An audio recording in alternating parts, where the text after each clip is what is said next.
Good evening. Hope all of you are doing well. We are learning Maseches Megillah, Daf Chav Gimel, starting at the very top line. We're in the middle of a Mishnah that is discussing the halachos of how many aliyahs we have. And we had said in the Mishnah that B'Yom Tov Chamisha, that on Yontif there are 5 aliyahs, and that B'Yom HaKippurim Shisha, and that there are 6 on Yom Kippur, and we said there were 7 on Shabbos. And the Mishnah concluded there as well that we're allowed to add hosafos, additional aliyahs to these particular days. However, this is not so simple to align with the shitas of the other Tanoim. Masnis and money, lo Rabbi Shmuel, lo Rabbi Akiva. Our Mishnah doesn't align with the shitas of Rabbi Shmuel or Rabbi Akiva because the Tanya, the Brisa writes, and in order to find the differences, you have to watch the nuance. What does the Brisa say? 3 lines down, Chav Gimel Amud Aleph. B'Yom Tov Chamisha, so far so good. B'Yom HaKippurim Shisha, so far so good. U'v'Shabbos Shiva, so far so good. Ein pochsin mehem ve'ein mosifin aleim dibi Rabbi Shmuel. And here's where things get murky. Rabbi Shmuel was of the opinion that you're not allowed to have hosafos. Now, all the numbers of aliyahs on Yom Tov, Yom Kippur, and Shabbos are the same, 5, 6, and 7, respectively. However, whereas our Mishnah allows for hosafos, Rabbi Shmuel does not. Rabbi Akiva Omer, B'Yom Tov Chamisha, and then here's the change for him, U'v'Yom HaKippurim, whereas we say 6, he says Shiva. That's a big difference, of course. U'v'Shabbos Shisha, and on Shabbos, that's unbelievable. On Shabbos is only 6 aliyahs. That's an unbelievable thing. And then how he adds, in contrast with Rabbi Shmuel, Rabbi Akiva adds that ein pochsin mehen aval mosifin alein, that you are not allowed to reduce them, but you are allowed to have more. So money. Rabbi Shmuel, if you want to say that our Mishnah is like Rabbi Shmuel, kasha tosefes. So all the numbers of aliyahs look right, but whereas our Mishnah allowed for additional aliyahs, that's not the case in regards to the Brisa of Rabbi Shmuel. And Rabbi Akiva kasha shisha v'shiva. And if we say that our Mishnah is like Rabbi Akiva, so then our Mishnah doesn't align on 2 fronts. It doesn't align in that Yom Kippur we said was 6 and he said was 7, and it doesn't align with Shabbos, which is we said was 7 and he said was 6. So therefore we don't know who it's like. So Amar Rava Tana Debei Rabbi Shmuel. Really it's Tana Debei Rabbi Shmuel, which is the same person as Rabbi Shmuel. We'll have to answer that question momentarily. To Tana, we learned in a Brisa. To Tana Debei Rabbi Shmuel B'Yom Tov Chamisha B'Yom HaKippurim Shisha B'Shabbos Shiva. 5 aliyahs on Yom Tov, 6 on Yom Kippur, 7 on Shabbos. In Pochsin Mehem, and you cannot have any less than them. However, Aval Mosif and Alein Divi Rabbi Shmuel. So that's a good answer. We finally found the source for our Mishnah, that our Mishnah is a perfect hand-to-glove match with the Shita as is found in Talmud Debei Rabbi Shmuel. But the Gemara then presents a challenge, 12 lines down, of Kasha Rabbi Shmuel ad Rabbi Shmuel. In the Brisa, the quoted at the top of the page, Rabbi Shmuel was of the opinion that you're not allowed to do hosafos of aliyahs on these days. However, in this new Brisa, the one that we use to answer our question, to say that our Mishnah is like him, he says you are allowed. So that's a steer within Rabbi Shmuel. The Gemara responds, as it often does, Trei Tanae Ali bad Rabbi Shmuel. 2 of his Talmidim didn't know how to learn him. They misunderstood. He must have died by that point already. Otherwise, they would have asked him. Whenever we say Trei Tanai Ali, but the person asked him, but there was 2 Tanaim who didn't understand something, it usually means the person's dead. Otherwise, we would have asked him directly. Fine. So that's how the Gemara gets out of this. Okay, let's learn the next little sugya. Man Tana Lahad Tanya, who of the previous Tanaim that we've learned is the author of the following Brisa. Yom Tov, when it comes to Yom Tov, there's so many food preparations. Me'achron lavo, we get to shul closer to the end of the day. It's a little bit later. U'mamarin latzes, and we're quick to leave shul as well because we have a mitzvah of simchas Yom Tov. Then the Gemara says, B'Yom HaKippurim and Yom Kippur, where there's no food to worry about, me'maharin lavo instead of me'achron lavo. We try to get there early. We say Yisod HaTshuva, we say Tefillah Zakah, we say whatever we're going to say. U'me'achron latzes, we stay a long time in shul. We pack the siddur. There's a lot to be said because where are you going? There's no simchas yom tov here. There's no food to be eaten. U'v'Shabbos, it's a blend. Memaharin lavo. We try to get there early because we did all the food preparation already. On Shabbos, you're not allowed to do any prep, so you're good to go. Memaharin lavo. Memaharin latzes, but we also are quick to get out in order to be yotzei. So it seems to be that on Yom Kippur, we're ma'achrin latzes, that we're in shul for a longer time. Lema, 2 lines before the wide lines, a third of the way down. Maybe we should say that this brisa, which says that Yom Kippur, where ma'achron latzes, is the islay, is Lema Rabbi Akiva, the islay gabra yisera, because he's of the opinion that on Yom Kippur we have 7 aliyahs. Now, I don't know about you. Whether or not we have 6 or 7 aliyahs on Yom Kippur, davening is still 6-7 hours, right? And that's what the Gemara says back to him. That doesn't have to be Rabbi Akiva. Says the Gemara, last line, Afidu same Rabbi Shmuel, Mishum denafish sidur tiyoma. The long day of Yom Kippur isn't because one guy got an extra aliyah. That's not the problem. The problem is that not the problem, but the siddur is jam-packed. It's not because of one aliyah, so no raya from there. Fine. Says the Gemara, Hani shlosha chamisha b'shiva. These various minhagim of 3 aliyahs and 5 minhagim of 5 aliyahs and 7. We skip over 6. We'll get back to Yom Kippur soon. So where did the minhagim of 3, 5, and 7 come from? Keneged me. Says the Gemara, this is a machlokas. Pligi bar Rabbi Yitzchak bar Nachmeni v'chad de'ime. There was a machlokas between Rabbi Yitzchak and his counterpart. The v'chad de'ime means the one that was with him. Umanu, who was that? Reb Shimon ben Pazi. So this version says the machlokas was between Rabbi Yitzchak bar Nachmeni and Reb Shimon ben Pazi. The Amrei La, some say it was reversed, that it was Reb Shimon ben Pazi v'chad de'ime. Reb Shimon ben Pazi and one person who was with him. Umanu Rabbi Yitzchak bar Nachmeni. Same two people. And the question is who came first, who came second. The Amrei La, some say no, Reb Shmuel bar Nachmeni, that the person that we're talking about is Rav Shmuel bar Nachmeni and not Rav Yitzchak bar Nachmeni. Either way, one of them said, Chan Amar Keneged Birchas Kohanim. This is a famous vort by Birchas Kohanim. The first pasuk, Yivarechecha Hashem v'yishmerecha, is 3 words. Yo'er Hashem panav elecha v'chuneka is 5 words. You saw Hashem panav elecha v'yasem l'cha shalom is 7, 3, 5, 7. That's why we have 3 aliyahs during the week, 5 aliyahs on Yom Tov, and 7 aliyahs on Shabbos. Beautiful, nice little vort. What does one thing have to do with the other? You have to look into the Rishonim for that.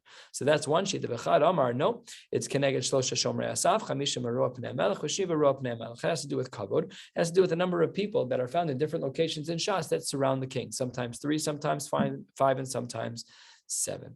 And says the Gemara that this second idea is found in a brayso. Tana Rabbi Yosef Shlosha Chamish V'Shiva. What is this? Gears of change. I circled it. Here it is. Keneged, that they are Keneged, Shlosha Shomrei Asaf, Chamisha Meroi Pnei HaMelech, and Shiva Roi Pnei HaMelech, the 3 guards, the 5 people that surround the king, and the 7 that surround the king. Okay, so he was so impressed by this answer. Amar le Abaye says to him, I don't understand. Ad ha'itna, my time alo parish lan mar. Why didn't you tell me this gorgeous piece of Torah that you've been holding on to? So he says, Amar le lo hava yadana de tzrich to le. I didn't know you needed to this be how much that you want to randomly walk over and teach a piece of Torah. You got to give me some context. I had no idea you needed it. Has there ever been a time that you asked me a question that I didn't give you the Torah that I had? I'm happy to share any Torah that you want. I didn't know you wanted it. Just ask me. Happy to help. I think this was more a dialogue of, this is awesome Torah. Why didn't you tell me? He's like, I'll tell you anything you want. I don't think it's anything critical. Says the Gemara 2/3 of the way down. Amarle Yaakov Minah, Yaakov the Min. What does that mean? Tosfos, not top Tosfos. Where's Tosfos? Amar of Yaakov. If you look at Tosfos, who is about 15 lines down or so, Tosfos already, you can see in his Dibur HaMaschil, he changes the name. Amar Yaakov Mitzah Garsinan, from Mitzah. It has to be that that's the case. She'im Hava Min, had it been that he was a heretic, Lo Haya Mazkiro Yaakov. We would never have said his name. Deha Ksiv Shem Rishayim Yirkav. We would never have used that. Other people say, not like Tosfos. Other people say that this guy was from a city called Min, just where he's from. And some of the Rishonim actually isolate a city by name. It's called Mina, is the name of a city in a particular locale. Either way, this person was not in. It just says Hahumi. Never says yeah. Amar le Hahu Mina l'Rav X is like a common, absolutely. So Tosfos is picking up on that piece that you're talking. Shem Rishon Yirkav that he quoted before by our friend Ephraim. Oh, really? Yeah. We still got to call Hillel on that one. I'll call him. Yeah, remind me. I'll call him. So says the Gemara that Rabbi Yaakov Minah had some Torah to teach. He said to Rabbi Yehuda, Hani Shisha Yom Kippurim Keneged me. We, of course, paskin like the Shita Rabbi Shmuel in our Mishnah that there are 6 aliyahs on Yom Kippur, famous. So says the Gemara, but why is it 6? So says the Gemara, Amar le, Keneged Shisha Sha'amdu miyamino shel Ezra v'shisha mismolo. There were 6 Jews who stood to the right of Ezra and 6 to the left. Who were these people? I'm just going to read this from the pasuk itself with all the vowels. Vayamod Ezra hasofer al migdal eis asher asu ledavar.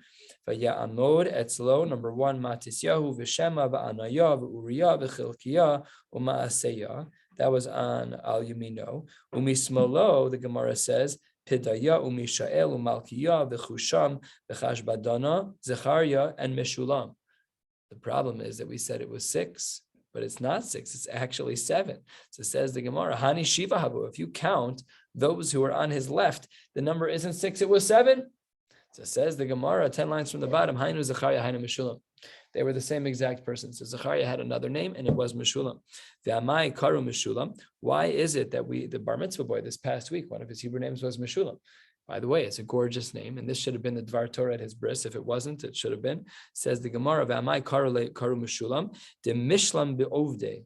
He is complete in his work. Take a look at Rashi, 10 lines from the bottom, Dibur HaMaschil, de Mishlam be'ovde, Tamim b'maisa. Gorgeous name. A gorgeous name. It sounds nice. It sounds frum. It's nice. It's beautiful. This is a brisk speech for someone. Next time it comes up, I'll quote the Gemara in Chav Gimel. It's a beautiful piece. Tanu Rabbanan, the rabbis taught us, Hakol Olan the Minyan Shiva. Everyone counts for the 7, for the count of 7. Ve'afilu katan ve'afilu isha. Even a child and even women. Aval amru chachamim isha lo tikra b'Torah mipnei kavod tzibur. Seems from the Gemara that fundamentally there's nothing wrong with a woman reading from the Torah, but we restrict her because of kavod tzibur. There are those who have taken some liberties in this area, saying that women should have aliyahs and women should learn from the Torah. You have mafurish din from Chazal that's not allowed. This isn't a political question. It's a halachic process question. The halachic system has in it checks and balances to ensure that we don't manipulate the system. So if somebody feels with any din d'Rabbanan, you know what, I think the rabbis got it wrong and I'm going to make a change. So you're undermining a fundamental infrastructure to the halachic system. You might start here, but who's to say you're going to stop anywhere else? You might not like that women can't get aliyah, so I'll allow that. I don't like muksa. So then my whole Shabbos changes, right? Everything's so different. Phones are derabanan. They're all LEDs at most, or whatever the system is. It's not deoraisa, right? These lights are not deoraisa. So everything changes when you remove a din derabanan. So we have a principle in halacha. The checks and balances is very simple. Unless the bezdin that you have is gadol b'chachma v'minyan, is greater in volume and quality as the one that instituted that din derabanan that you're trying to uproot, you have no latitude. It doesn't matter what it is. It doesn't matter what it is. I understand these are some hot button topics. I just want to be super crystal clear, is that a woman reading from the Torah, this is the language you're reading from the Torah, that's not correct according to the Gemara because of kavod tzibur. And there's a machlokes here in the Achronim. Do we say that it's le'ikuva, that if in fact a woman were to read from the Torah, you're not yotze? Or do we say that if in fact she reads, okay, but it's not lechatchila for sure, it's usher, it's not allowed, midrabanan, but you're still yotze. That's a diun in the mefarshim, but it's not a pashat azach. So we have to make sure that even though we may not understand every last din in the Torah, it may be hard for us to process things. I respect that entirely, but we have a system in place to ensure that we stay on the straight and narrow as it relates to halacha. When Mashiach comes, maybe things will change, maybe not. I have no idea. But at the end of the day, this is the system that we have. Says the Gemara, Amar Ibaya Lahu, Maftir Maushiyala Leminyan Shiva. The assumption of the Gemara at this point is maftir was something that was read, that was a different text than what we're used to. That's the Havamina of the question. So says the Gemara, if you have someone who's reading a maftir, is that one of the 7 or is that number 8? Rav Huna v'Rav Yirmiyah bar Abba, the two of them have a machlokas. Chad amar ola, it counts. V'chad amar eino ola. Manda amar ola. Why is it that one person says that it counts? Because the hakari tachlis, you're reading from the Torah, so it looks like you're having an aliyah. Manda amar eino ola. Why not? Kid ula, because ula was of the opinion. Excuse me. The amar ula mipnei maha maftir v'navi tzarch sheyikra b'Torah tchila. Why is it that the person who's going to be reading the Haftarah, why is it that he has to read from the Torah first? They cover Torah. It's not nice that this guy was only called up to the Torah, was only called up to the Bima to read from a Navi. The Torah is more chashivus. So it's not nice to the Torah. It's a disgrace. So we force that guy to get maftir. And that's why even if the person doesn't want to lane, he has to still say the brachos. It's his aliyah. Okay, so he doesn't know how to lane. So he gets somebody else to lane. That's fine. But it's still appropriate that he should make the brachos. Torah. And therefore, because the only reason we're asking him to be involved in maftir is so that there isn't the bizayon to the Torah and that he only comes up to read the Navi, it's not really an aliyah. It's only liminyan lo salik. We're not going to count him as one of the count. Says the Gemara, that doesn't work. Meisve, we have a problem from a brisa. Hamaftir b'navi. Someone who does have Torah from a Navi, lo yifchos me'esrim ve'echad psukim keneged shiva shekar b'Torah. We have a general rule, because the institution of Haftarah was to represent times when there was an Isser of Isser. There was a Gzera Shmat against the Jews, and a Gzera that the Torahs can't lane. They were not able to come together in shul. So they came up with this minhag of reading Haftarah 7 aliyahs times 3. 3 is the minimum number of psukim. So the Brisa says that's why Haftarah should be 21 psukim. And says the Gemara that if this is true, v'imisa, if you were of the opinion that 8 people were really aliyahs, the maftir was really number 8, so then it should be 8 times 3, esrin ve'arba'a havyan. Then Haftarah should be 24 psukim, not 21. Beautiful raya. Says the Gemara, not a beautiful raya. Kevan de mishum kavod Torah. Who, if that's not true, maybe he counts, but because he was only brought there to read the maftir because of the kavod of the Torah. So on the top of Chav Gimel Amud Beis, kenegdo nami lo boy, we don't have to put psukim opposite him, but maybe he counts as an aliyah. So the Gemara seems to remain a little bit unclear about this topic. We are at the top of Chav Gimel Amud Beis. Let's continue. Maskif la Rava. Hold on one second. You just said that it's supposed to be 21 psukim. Not so simple. So this is the Haftarah for Parshas Tzav, and the Haftarah there is way less than 21 psukim. I think it's 17, it's not way less. It's 17, 18 psukim. It's pretty short. So says the Gemara, if that's the case, what happened to the 21? Says the Gemara, Shani Hasan to Salik Kinyana. We finished the conversation. The idea of 21 was representative of those times when you couldn't lay. It doesn't have to be, it's not a minimum amount. It's approximate. It's very strange, halachically speaking. Normally, when we give a shiur, we're very makbid on it, even when the shiur is derabanan. What's the line about? Kol the tikkun rabbanan kein doraisa tikkun. No, the matbeh shatabu chachamim. That's what I was looking for. So normally, when we have a templating from the chachamim, we follow it to the T. So this is a very strange mechanics going on. It should be 21, unless it's not 21, and then it's okay because it's very strange. Okay, that's what the Gemara says. Shani hasam d'sali kinyana. That by Parshas Tzav, the reason why that haftarah can be a little bit shorter is because we finish the inyan. Says the Gemara, what about times where I can tell you where the inyan wasn't finished and we still didn't lay in 21? Says the Gemara, Shmuel bar Abba, Zimnin Sagian, many times have a ke'imna.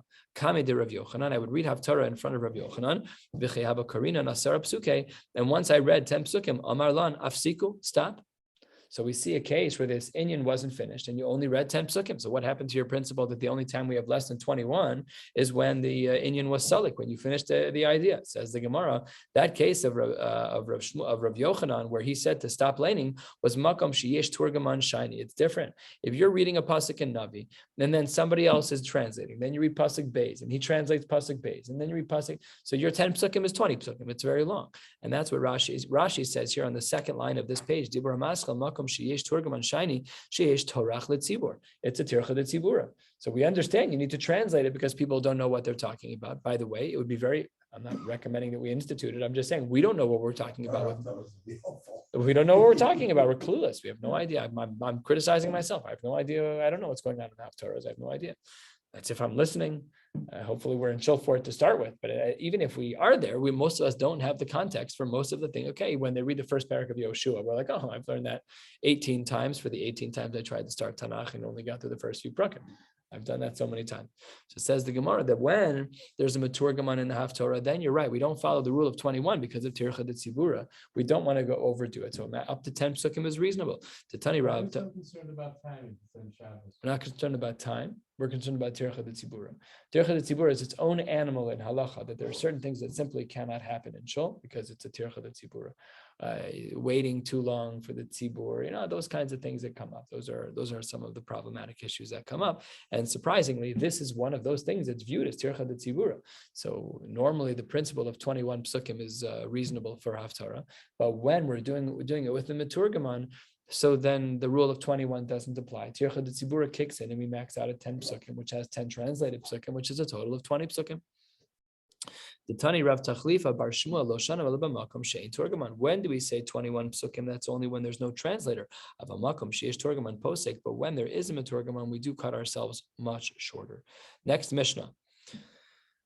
This Mishnah has a lot of sugyas in it, although it's going to end pretty quickly. We're going to stop at the bottom of the page, 2 lines from the bottom at the next Mishnah. Let's jump right in. I'll tell you out of the gates, there's something missing from this Mishnah. The Mishnah starts, Ein porson al Shema. You're not allowed to do half of Shema. I don't know, what is this talking about? Vein over lifnei ateva. So if you look in the Tosfos here, and we're not even going to learn the Tosfos, but Tosfos actually changes the text of the Mishnah. The second Tosfos on the page, Ein porson al Shema, pachos me'asara. This whole Mishnah is about having less than 10 yidden in the room, 10 men. And this is where that you need to add that to the entire Mishnah. So let's go back. Oh, such a hard question you're asking. The big machlokas in the Rishonim, Tosfos, Rashi. The Ran has a couple of different shitas. One within Rashi, his own shita. A lot going on here. And according to Rashi, we'll just take his approach because it's visible. Even though it's somewhat difficult. So take a look at the first Rashi in the Mishnah, 3 lines down into the Rashi's Dibur Maschel in Porson al Shema.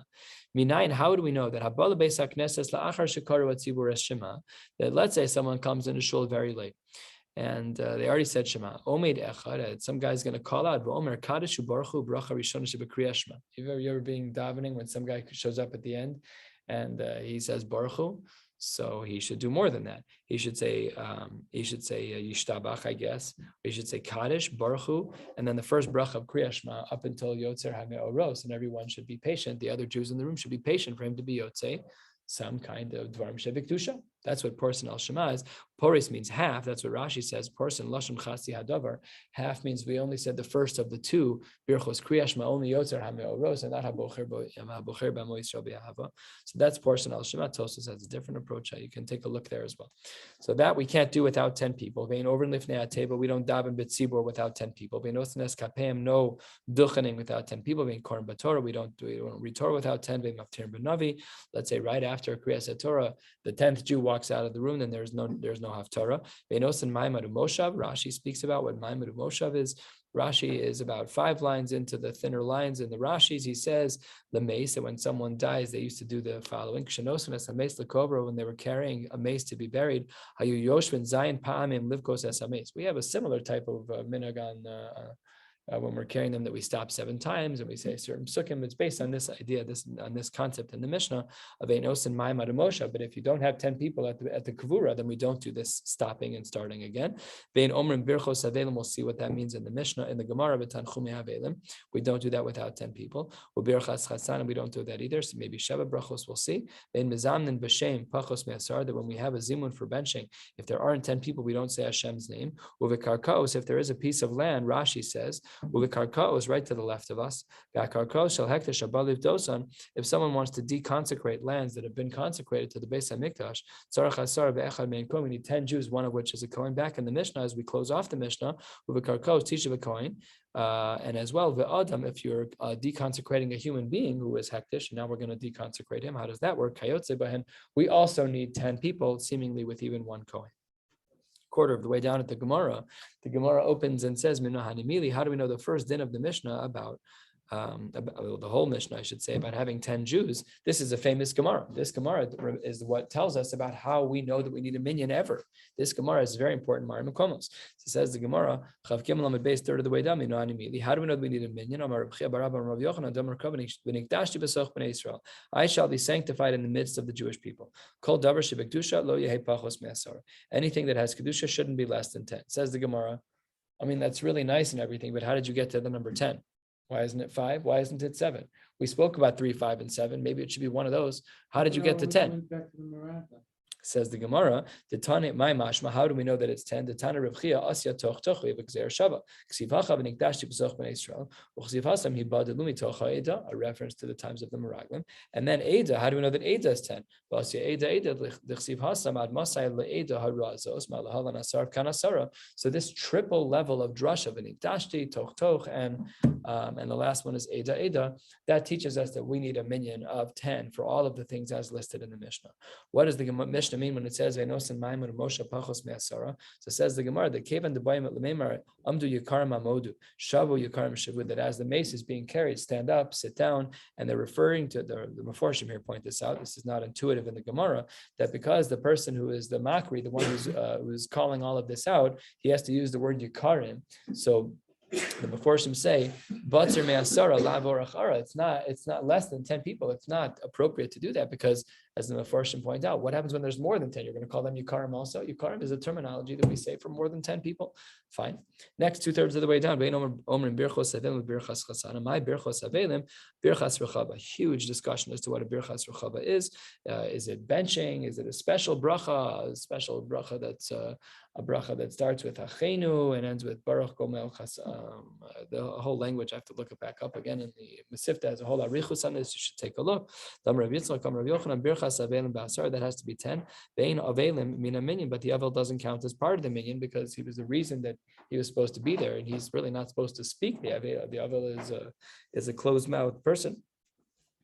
That's why some of the Meforshim say that the Sudas Havra by a mace, by the family, is supposed to be an egg. It has no openings in it at all. There's no peh, ein peh lahashiv. Not only that, Rabbi Zev Lev has a whole word. Why is it that we use chickpeas for Shalom Zachar, but we use eggs for the Sudas Havra? So he says that when it comes to a chickpea, if you roll it, it's more spherical and it actually rolls much further. But an egg, if you push it, it does one roll and then it stops.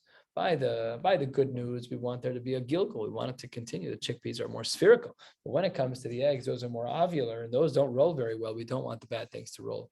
I heard this directly from him about 20 years ago. Interesting word. I don't know if there's any more. What? Amen. Amen.